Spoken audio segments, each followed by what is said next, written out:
Hey, you there. Thank you for watching, and welcome to Forge Lines Forever. Today I have a 3v3 ladder match here on the most amazing Neuroxis map generator.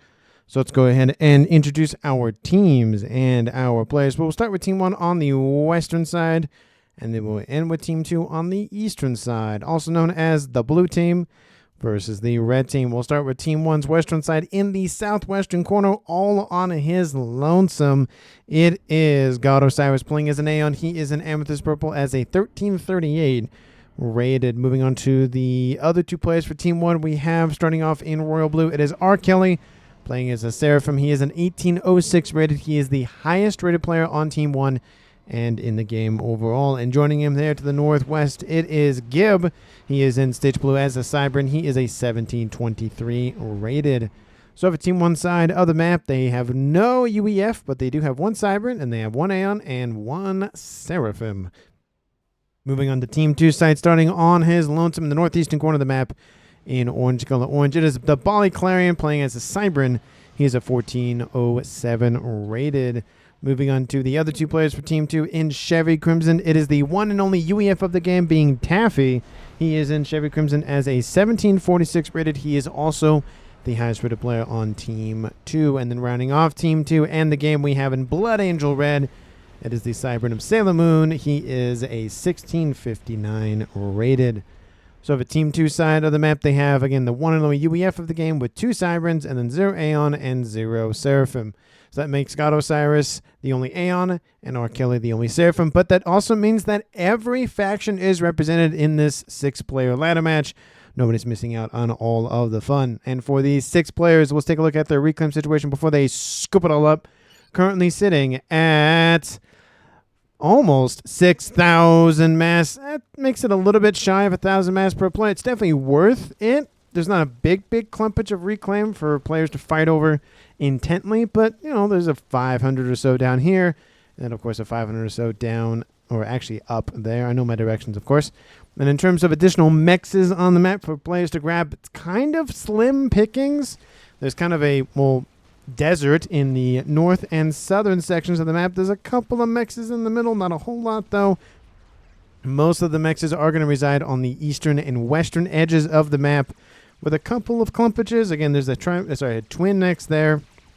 There is a quad mex here, and then we can say that's a trimex, just super spread out, and then another one down there as well. So again, there are some mexes. There's not a lot, but it is better than nothing. I will note that it is going to be a 2v1 if players do go east and west, being Team 2 has 2 players up here, Team 1 has 1 player up there, and then vice versa with 1 player over down in the southwest and then 2 for Team 2. But it does look like the players for Team 1 and Team 2 are actually kind of headed southward, at least the northern ones. Looks like units are inbound from the west from Team 2's GodOsiris, and both those comms from Team 2 are headed westward, being Sailor Moon and Taffy.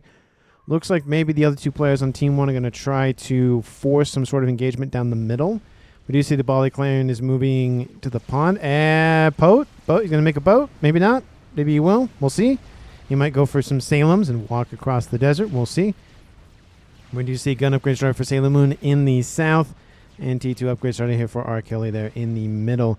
We don't see any movement outbound from GodOsiris' comm. We do see T2 land is done for him, and no other upgrades as of yet for Team 2 have been completed, or for that map.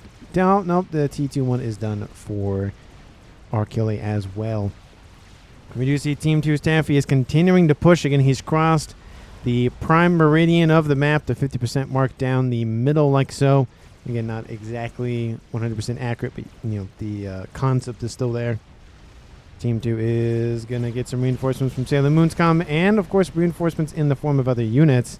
Again, it's a 2v1. I can see this game kind of shifting more to a north v south approach though, because again, that isolated player on this corner and this corner does lend itself towards that. We could see a base trade happen, maybe not. Maybe those 2 players in the corner will just be tenacious enough to hold off 2 players from the other team.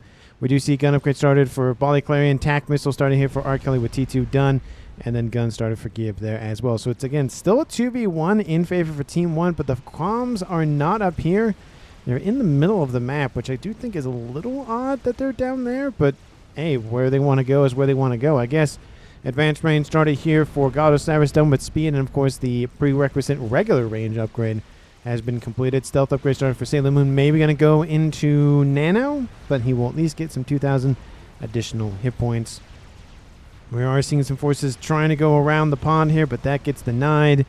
We do see some forces now on the southern edge of the map moving in. GodOsiris actually cancels the advanced range upgrade, looking to intercept those forces from Team 2 Sailor Moon. Is able to grab a couple of them, but those units are still probably going to go after the other mexes on the map. They might have made a play for the main base, but it's just probably too condensed. The comm is there, giving him a little bit more veterancy, that sort of thing. They just want to starve him out, I think is the idea, just lay in a siege. We do see stealth started here for Gib towards the middle. We do see reinforcements inbound from the comm of Bali Clarion. He might cross into the territory of Team 1, maybe. Attack missile was online, of course, for R. Kelly. And he might try to go after Bali Clarion's comm. Again, that missile that short might not. That might work, but looks like he's just going to push Bali Clarion back and call it a day just with his presence being there. A couple of mixes have been eliminated for Team 2 on the eastern front. Not by a whole lot, but it looks like he's pushing eastward actually to go after mexes. That's a T2 land headquarters. Is he targeting it? Yes, he does grab it.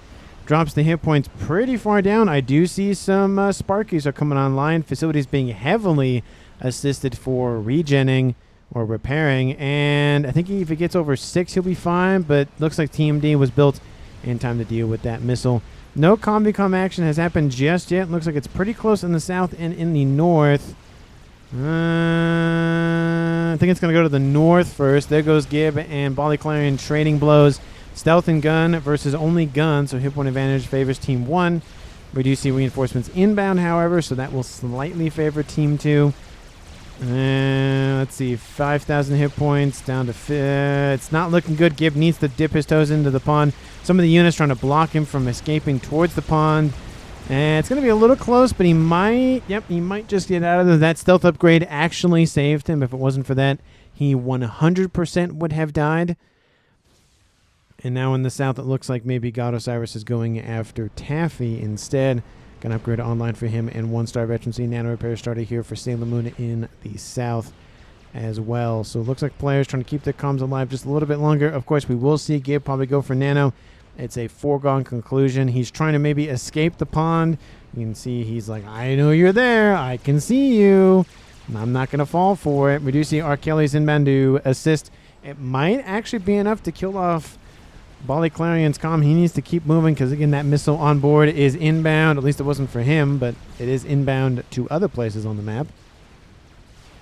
In the south, it looks like GodOsiris has forced back the comm of Taffy, but it does allow Sailor Moon to push in. Again, it's very much a just seesaw effect of, okay, now there's attacks over here. Now he has to go down here and deal with the attacks over there. And he has to go there, and he has to go there, and he has to go there. And it is really hurting him in terms of that. But, Team 1 kills off R. Kelly from Bali Clan. Let's see. I think R. Kelly got the kill there. Yes, he did.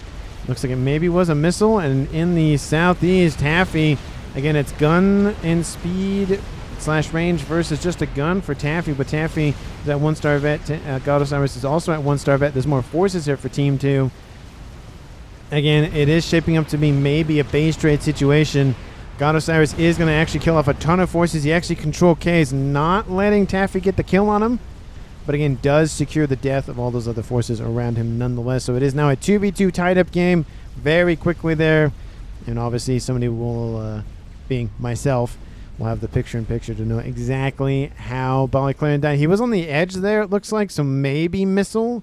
He was just kind of teetering between in and out of the pond, and just a little bit of a combination of just taking enough damage and just maybe a missile. Maybe not. It could have been just straight raw damage from the guns, from the comms guns, but missiles do help expedite the loss of hit points. And now at 15 minutes on the clock, we have double base for Team 2's Taffy for now, and then we have double base for Team 1's Kelly for now. And again, these positions are fairly away from the starting locations for the other two players, so those positions are probably going to start suffering as players are, doing stuff over here, and then they run over here, and then they do stuff over here, and then they run stuff over here, and then they run over there because that's where their comm is, and they go like all of that running around the map really sucks away at the APM. And now we see Sailor Moon. He's not terrible looking, but again, he has nano and gun, so take that into consideration. 2 little slippers are inbound. He slips one on, and he's going to slip on the other one. There he goes. Instantly kills both of those Optims with some nice overcharges. Nice veterancy for him. We'll keep him alive even longer. He's now at almost 3-star vet, and those Aurora and Thams are not enough to deal with the calm of Sailor Moon. Nano repair started here for Gib, trying to get some hit points back. He's almost out of the yellow. He still has a little bit of ways to go, but he is getting out of there. Reinforcements are inbound from him to, looks like, maybe attack this base. Again, isolate that northeastern corner and just cut off Team 2 from the north. Team 2 is looking the exact same way, just the opposite, cutting off Team 1 from the south. It's just, given the player is so far removed from the other 2 players, it almost instinctively goes, oh, let's deal with the, one comm there in the northeast in Team 1's eyes, and then we'll deal with the 2 in the east, or the southeast, I should say. It's just a way to kind of compartmentalize things and just deal with a problem and then deal with the other 2 problems after that, instead of trying to deal with all 3 problems at the same time. And both players on both teams did the exact same thing. So it ends up evening out anyways. 18 minutes on the clock. Eco not super high. Again, the map doesn't really have a lot of mexes to begin with, so that number is going to tick up pretty slowly.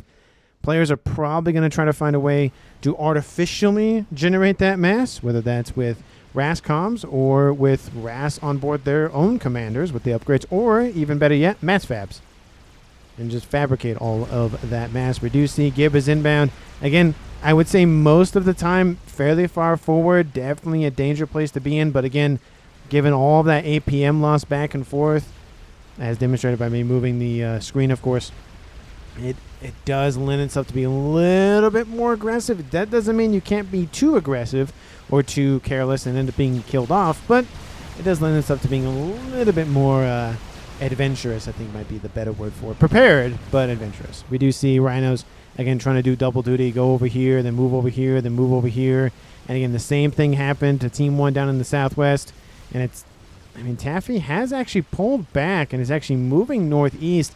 He really does want to keep that base online. So it looks like Team 1 went for more offense going after the position. Team 2 going for more defense to try to keep the position. And that actually will keep, for the most part, this position online a lot longer than eliminating it entirely with both comms from Team 2. There are, more Optims inbound, and Sailor Moon, I don't know if he knows they're inbound, and he knows some of them are inbound, so definitely needs to watch out for all that firepower. He can lose some hit points pretty quickly. They're not Percy's, so they don't just one-tap him, but still, it is concerning. A couple of units get dropped off, killing off a T2 mechs from Team 2. Again, just slowly eating away at the eco. The Optims get absolutely destroyed by Sailor Moon's comm. They help him get closing in on the 5-star vet. There's some obsidians mixed in there that also helps that mass kill total go up, up, up. We do see some Corsairs have stacked up for Sailor Moon. T3 Air is online for Team 2. T3 Air not yet for Team 1, but it is coming. So Team 2 has a slight advantage. If they want to capitalize on it, now is the time. Because the longer it goes, the less likely they'll get that bomber out and start harassing Team 1. We do see missile inbound. There is some Team D here. 1 and 2 deals with that missile. So no, R. Kelly won't be able to snipe more mexes from Team 2 as of yet. T3 Land is online producing a ton of bricks. Looks like they are pushing back. Again, it's very much a now seesaw happening in the north. We saw Team 2 charge in this way, and then Team 1 is charged back, and now they're going back again. And then I would assume at some point they're going to go back a second, third, fourth, whatever, nth time at this point. And Sailor Moon is still staying there. And Team 1, again, keeping a defensive line online.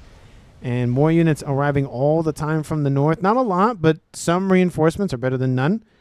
Looks like maybe... Oh, I thought that was a Torp bomber is what it sounded like, but it was just a Team 1 bomber.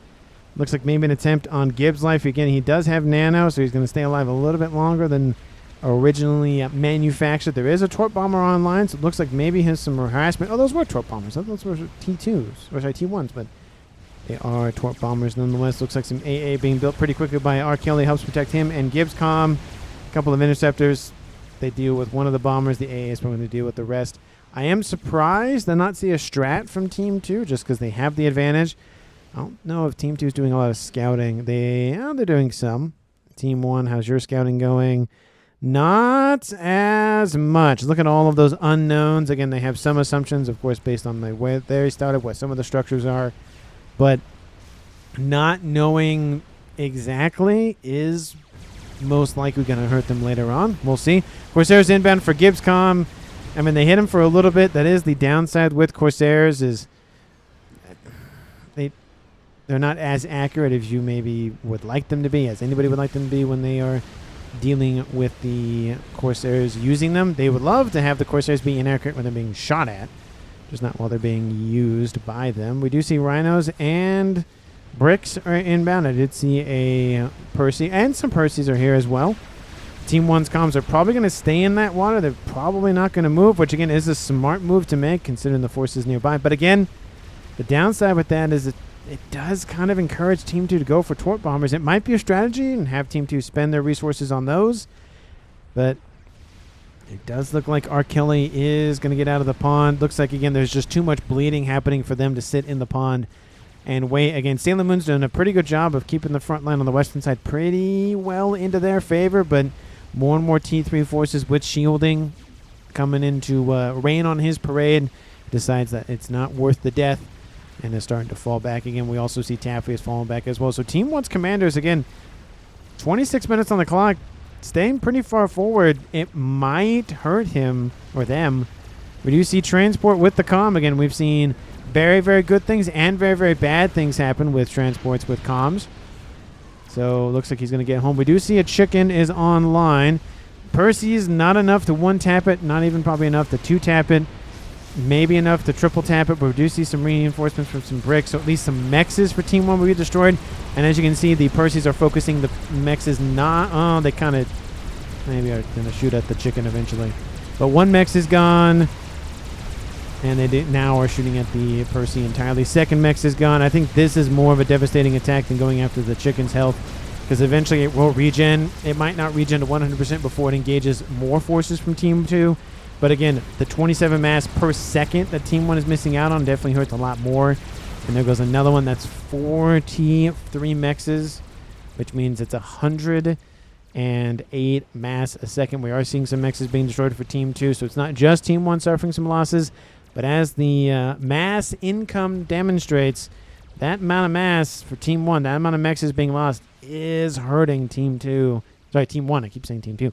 Team 1 right now. We do see leaders in Eco are Sailor Moon at 400, which makes some sense. He's a little bit further back. He's able to Eco a little bit better, not having to focus on constantly rebuilding. And again, he's been doing a pretty good job using that comm very effectively, keeping that front line back. And he's also double ringing his mexes, which is, again, also helping his Eco considerably. And we do see he's producing a Monkey Lord. Team 2's Taffy is at 230. He's producing a little bit less than the other two comms for Team 1, but again, the total is in Team 2's favor. We do hear a Strat Bomber somewhere. It looks like that was from Team 1. And it landed in the structure. I think that's... Oh, it looks like a Seraphim one. It has to be a Seraphim one. It's R. Kelly's stuff, right? Yeah, it's definitely R. Kelly's forces. So, yeah. It just had the hole in the middle. It kind of looked like the Awasa bomber. So... one facility gone. Honestly, not a big deal for Team 2 to lose. We have the P-gens, of course. They have the natural regen. And, of course, they're also being assisted to help get that hit point count back up.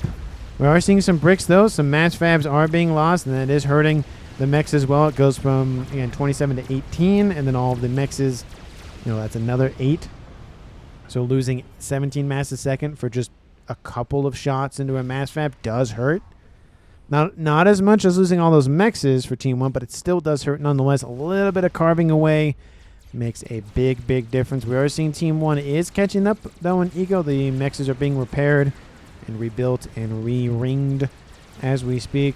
And where is that chicken from Team 1? Well, it's coming right down the middle. Percy's have stacked up quite nicely for Team 2's Taffy, and they all need to move in range. Once they do that, that should be enough firepower. We already see the chicken is dropped into the yellow. Again, it does have 2-star vet, but unfortunately there is a second chicken to come say hi. And just look at how fast the first chicken is already gone. Again, a lot of forces for Team 2 have been destroyed, but the big problem of one of the two chickens is definitely a lot better than dealing with two chickens versus one chicken. So it's been halved. And actually, I think some of those Percies might... not with that... Oh, not with that inbound. Oh, barely misses to the left there. Their left, our right, technically. Ravagers being spammed up. Chicken is taking considerable damage. The Chicken is going to fall back. Unfortunately, though, for Team 1, the reclaim is on Team 2's side of the map. They do have some AA units nearby, maybe trying to shoo away the gunships, but the Percies, all they have to do is walk in. Granted, Percies can target... No, sorry, Percies. The Lightnings can target ground units. The range is not as good, but they can shoot at ground units just like the bouncers from the Cyberns. But a Monkey Lord is inbound. Just don't walk it through the Ion Storm. Okay, he's going to go around. I was going to say, just don't do that, because that is not a good idea. Western side, a couple of Harbingers. Looks like the power is a little bit out here for Team 1's R. Kelly. That's not great, keeping those Harbingers online. Shields pop online at the last second to save that one, but not by much. Team 2 starting to pump out a little bit more gunships, and somebody was going to go for it at some point. Nuke is online, 32 minutes on the clock. How's Team 1 looking at in terms of... Nope, they have still no idea. They have a little bit of idea what the air grid is looking like, but everything else is kind of a mystery. Team 2, how's your scouting doing as well? I'm looking very, very well. Again, they don't know about a couple of things. Looks like there's possibly a power outage for Team 2, maybe? Maybe he turned it off. No, maybe not, but it just seemed like those icons disappeared. So I don't see any stealth fields up here. And even if they were stealth fields, structures don't move. So if you spot it, you know what it is, regardless of a stealth field being active or not. Team 2 has secured the reclaim field, and engineers are inbound to scoop up all of that juicy mass. Again, the map didn't start off with a lot of mass, and in terms of current totals on reclaim, it's 91,000 total mass accrued by each team. 44 for Team 1 and 42 for... Sorry, 33 for Team 2. So lots of mass has already gone around, and more mass is underway. Game Ender, says R. Kelly. So in ladder matches, game enders aren't necessarily the same thing as game enders. I mean, a T3 artillery could be a game ender. One nuke could be a game ender. Specifically, maybe as an example, that one could be a game ender. It's not the, end all be all of a YOLO or Mayabor, that sort of things. But I've seen match after match where one team goes for the big game ender. The Mayabor, for example, I think it's the one recently that I can call to mind. And it just didn't work out because it takes so long to build it. If you don't have the mass to really just ram through the cost of it, it really takes a lot of time. And as I'm rambling on about this, Team 2 launches a nuke. Same thing with the YOLO. Yes, a nuke does have another, one layer protection on the YOLO than it does a regular nuke, because you only need one SMD to shoot down these versus two for the YOLO. But they're cheaper to make. You can just make them faster for them, theoretically, for the most part. Eventually you can make the YOLO fire it faster. But nuke is inbound. It's going to shoot a little bit short. Kaboom! It wipes out one main facility for artillery. There is an SMD. It could have gone for it. Team 2 was wary of it, though, so I do understand them. They was well outside of range, so I do understand that. I do like that the SMD was there. And if I was to make that call, I probably would go for the safe bet. I mean, we love to see the just full send it move. Oh, and here comes the ASFs from Team 1. Oh, gunship's not looking great. Definitely need to target those P-gens. And P-gen gets reclaimed just at the last second. This one's probably going to get reclaimed. Yes, it did. So 2 P-gens down. It is going to hurt Team 1's power reserves considerably. Nah, just not. It's really put a strain on the grid for Team 1. There's still stuff there, but not as much. And Team 2 has dealt a blow to Team 1, but it's not a death blow. Nuke is inbound once again, and they're just going to nuke that base. They're just like, nope, They went for the more concentrated force first, which is up here to the north, and then they're going to just wipe out that southwestern corner. Definitely a smart move. You want to strike as much damage as possible, and then go for the lower hanging fruit after that one. We do see a Monkey Lord is inbound. Lots of bricks here. If these were Percy's, might be a different story for Team 2's favor. There is a Megalith being built here. That's definitely not going to be built in time unless Team 1 just randomly stops moving. We do see ASFs are inbound from Team 1 to probably cover. There's a little bit of an air win for Team 1, though. I think R. Kelly's probably at about, I'd say about maybe a dozen or so more than Team 2, just on first glance, maybe 2 dozen. Most of the bricks have been destroyed for Team 2, and then a chunk of the bricks have been lost for Team 1. The Monkey Lord still has about 50% hit points, and it's almost on its way to a 3-star vet. So you see the bricks are chasing the Monkey Lord. I don't blame them, but the problem is there's too many more bricks there for Team 1 in this base. I mean, it got a little bit more life in it, but I don't sense much. And there are some bricks coming down here just to poke at the bear down here in the southwest. We'll see if the bear ends up striking back or not. Considering the nuke is done and we'll be firing. Oh, it's not going to fire. That's interesting. I'm surprised by that. They were just right about to fire the thing. Okay, and then they just maybe look away and then they fired it anyways. Of course. The caster goes and looks at it. Oh, it's fine. It's nothing. And then looks away and there it goes. Okay, either I talk about it or it happens, or I talk about it and they're just going to be spiteful and not let it happen. Of course, players aren't spiteful with the caster just because this has happened in the past. There's no way they could have known. But anyway, Monkey Lord v Monkey Lord. And it's a win for Team 2. That Monkey Lord came in at a great time. Not everything in this base will be fine. Nuke does get destroyed. It does destroy the base. Kaboom! The forces do get out of the base in time, so there is still a threat from Team 1 down there. It's not a big of a threat, but it's still a threat. Monkey Lord trying to distract for the engineers building the Megawatt to keep it alive. Monkey Lord now back into range with the laser. It's gonna be close. I mean, that is just very close to being done. Even if a T3 land headquarters survives, that should be enough. It's gonna be close. They're focusing on that Megawatt. The engineer is almost done. Nope, it gets destroyed.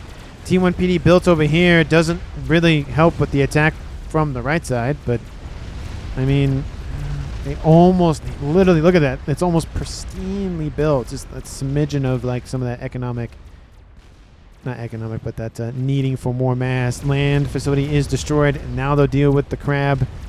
It is unfortunate for Team 2. That would have saved the base entirely, but I don't really see of a way for Team 2 to get that back. All that spent mass. 2 Monkey Lords up here. The reclaim is definitely worth it for both teams coming to intercept, says GodOsiris. He's like, hey, watch out. Either they'll intercept the Monkey Lord that Team 2 maybe now knows about, but they're definitely going after those forces up here. Team 1 PD just slowly crawling their way over, but yeah, that is unfortunate. No crash damage because it's already on the ground, but also no reclaim in terms of the dead Megalith, so that's also unfortunate for both teams, but specifically for Team 2. Fat Boy is online for Team 2. A second one, once being built back here. A nice little Megalith, almost done. Nuke is at 73,000 mass. Is killed off. Average 35,000 per nuke. Definitely good damage. We do see Albatross Bomber. No, that's not good for Team 2, especially because the ASFs are not here, and that's a lot of dead Perseus. I'd say about a dozen at a bare minimum dead in that blast, if not closing on 2 dozen. 2 charges of Perseus destroyed. And Bomber is inbound for... Oh, even if he loses the Bomber, it's worth it. Which he doesn't lose it. The T3 land headquarters for Taffy. Oh, it stays alive, but everything else is gone. That 1 Bomber has done a very good job for Team 1. 52,000 mass kill definitely paid for itself. The ASFs, again, a little bit more numerous than Team 1. We have Strat stacking up here for Arkeli as well. Quantum Gateway for Rascoms. Artillery already online for Team 1. And this game is starting to shape up significantly in Team 1's favor now. Again, the nuke still exists, so there is that to consider. If Team 2 can snipe the one and only SMD, then they might just win this game. They have no idea about the artillery just as of yet. I'm assuming when the shells, or is it plasma or is it shells? I think it's shells. I know the UEF fire shells 100%. I just don't know if it's shells because it's kind of plasma-y when it lands. So it might be a plasma-based weapon system. I think it is a shell. But nice grab there. Kills off a ton of mass fabs. Weakens the T3 landing quarters. It's not shielded. Here comes a shot to the air grid. Does get buffed by that nice little shield grid. Monkey Wood walking right through the Ion Storm. Probably couldn't be helped. And the remaining force for Team 1 in the south has now been dealt with. We saw that chicken coming, you know, a couple of minutes ago, so they've dealt with that attack. Artillery probably is going to target the nuke. Is Team 1 aware? Team 1 is aware. 5 nuke grid. Says one comment from Team 1. Nuke is loaded, ready to go. Needs more shielding. It's like salt. It's kind of nice to have some salt. If you have no salt, it's not good. You can't have too much salt. Except in this game, it really is a thing that you can't really have too many shields. If you don't have the power to support the shields, that's a different story. But if you have the power to support the shields, you can't have enough shielding. You just can't have enough. Another mech's dead. Mass Fabs along with it. Team 2 is being strapped for cash now. They're down about 200, about 150, 200 mass a second. We do see the bomber was destroyed, but Team 1, again, does get the benefit of the reclaim landing on this side of the map. And another bomber is almost done, and a second artillery is underway. I'm surprised Team 2 has not... Oh, they have sent in a spy plane or two. Again, that is the difference between Team 1 and Team 2, at least for the most part earlier on, is Team 1 was just unaware of the threat. The nuke came in. Luckily, the nuke did not land nearer the air grid, because if it went for this base, it went for the SMD, that probably would have been game right there, because the second nuke would have gone in, wiped out the air grid, third nuke would have come in, wiped out this base, and then the fourth nuke probably would have came down and wiped out that base, and at that point, that's game anyway. So, game would have lasted not that long, but it would have been a short and efficient one nonetheless. And a win for Team 2, just with that one opening salvo.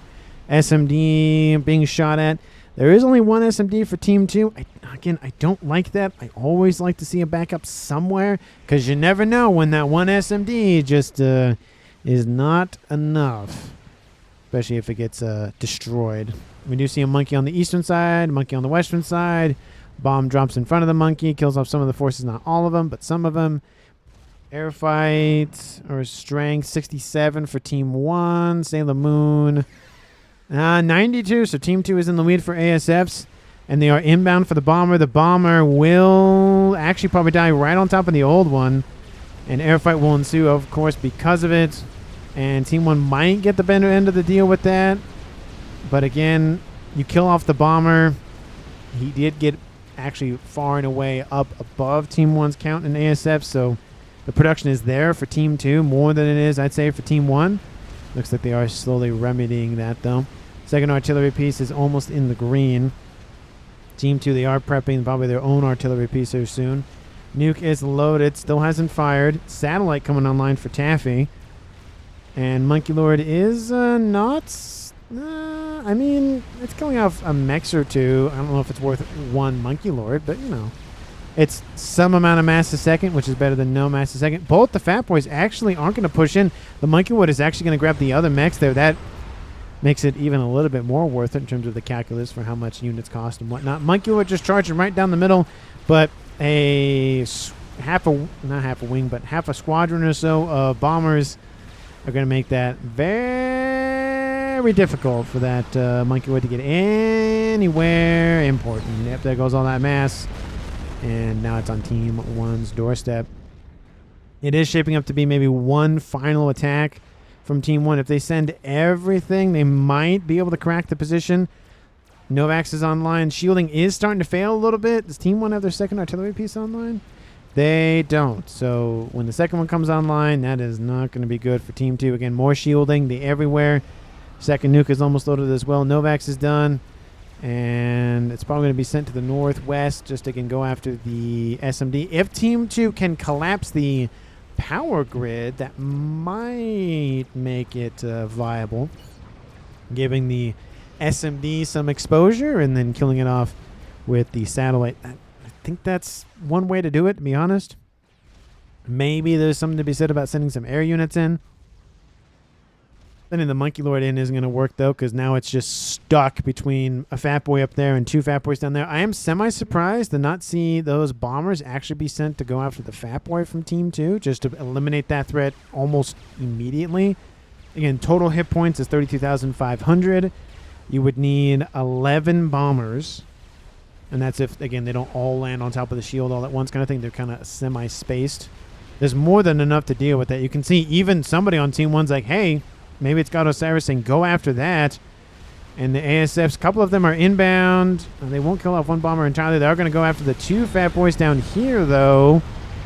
And Cougars are here, so there's that. And there goes again that one bomber, just blows up that fat boy. Bombers are still inbound. They're going to make a play for a T3 Mex, it looks like. Hey, they get something else out of the deal. It's better than nothing. But again, every bomber's about 1,000 mass for Team 2 to scoop up. So, you know, it is semi-worth it. Semi-worth it for the bombers to go after more stuff. Semi-not worth it for the bombers to go after stuff, because it just gives more mass to Team 2. Granted, with 2 artillery pieces firing at the same location, that's not going well for Team 2 at all. It's going to be a race of how fast can this SMD die and that nuke be fired. Again, they're targeting the P-gens. Again, it's a good play because, again, they want to starve the power and collapse the shield grid. But, again, their own power grid is not looking good. They don't have their own artillery online. They have a satellite. They have a second one about to be done. And, again, that's going to help. Yeah, it's a matter of time, though. It all comes down to a matter of time. And the Pigeons being heavily reclaimed. I think Team 2 might just let them reclaim it themselves. Yep, there you go. Novax is like, okay, fine, you destroyed my target for me. I'll just go to the next one.